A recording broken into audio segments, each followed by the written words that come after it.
So অনেক হয়ে গেছে ভিডিও ছবি তোলা, আর আমি পাচ্ছি না ভাই। অনেক হয়েছে বিরিয়ানি, হ্যাঁ এরপরে খাবো বিরিয়ানি, বাট তার আগে চম্পারন মাটন ভাই, শুনেই জিভে জল আসছে, শুনেই। কার কার আছে কমেন্ট বক্সে জানাতে ভুলো না। তার সাথে আহা হা, গার্লিক নানের সাইজ গুলো দেখো, এরকম বড় বড় সাইজ এক একটা। ওফ। চলো ফার্স্টে একটু গ্রেভি দিয়ে ট্রাই করি, চম্পারনের গ্রেভি দিয়ে। চলো।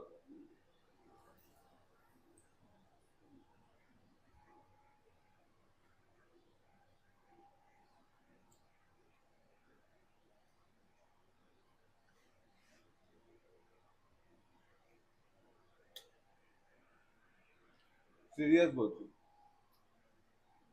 চম্পারন মাটনটা না মারাত্মক খেতে, মারাত্মক। মাটনের ফ্লেভারটা এত সুন্দরভাবে আসছে, র ফ্লেভারটা, তার সাথে মাটনটা এত সুন্দরভাবে হান্ডির মধ্যে কষানো হয়েছে।